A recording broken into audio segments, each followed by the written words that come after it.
Hearings have just concluded in a London court seeking the release of what could be very critical material from Mountbatten's diaries of 1947. It's a piece of the past that could have a very strong bearing on the here and now and potentially into the future.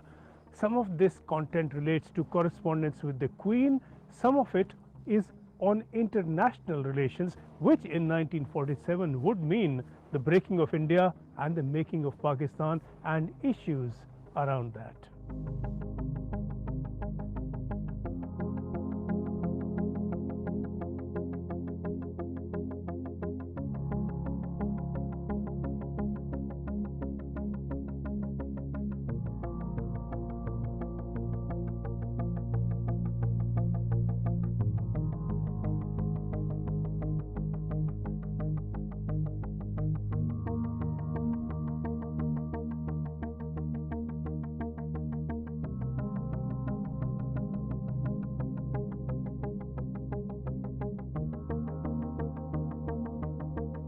One can speculate that the material refers, I think, to the lack of impartiality of the Mountbattens towards Pakistan.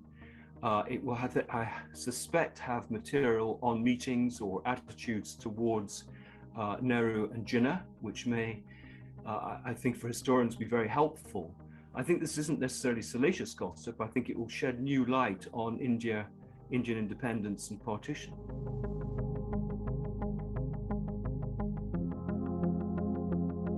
The Mountbatten family had sold this material to the University of Southampton for £4.5 million. Much of this information has been released, but now the British government has joined the university in seeking to block release of the rest.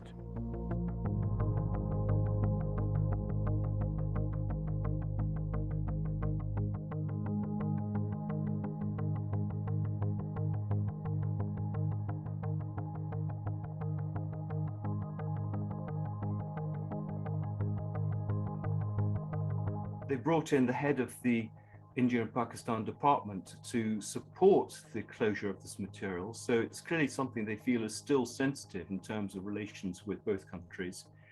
So one can only speculate. I suspect there may be something to do with Kashmir. It may be, as you say, a bias towards one or the other of the countries when it came to the partition and the boundaries. But it's very difficult to judge when we're given so little information.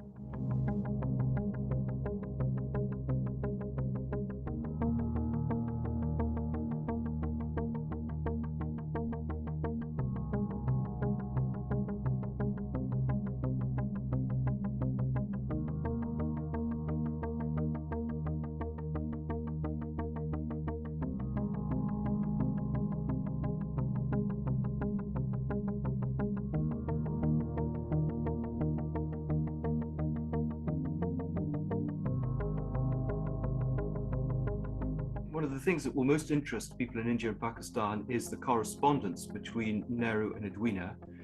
We discovered in the course of the hearing that the University of Southampton has in effect bought this already. They can exercise that option and have been able to do so for the last 10 years by merely spending £100. And so the big question is, why haven't they exercised that option to make this material available? It was bought with public funds to be seen by the public in lieu of tax for £4.5 million.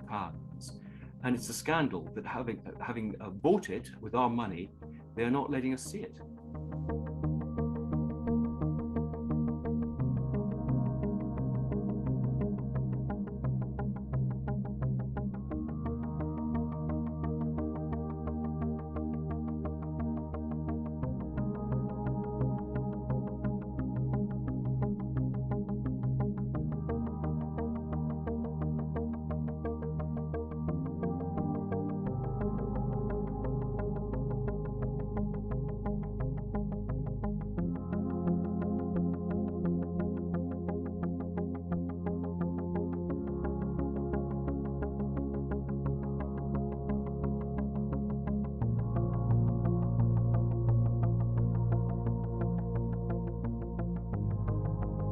there's a principle here that we should not be censoring our history, that universities should not be kowtowing to governments, governments should not be abusing their power and censoring the past.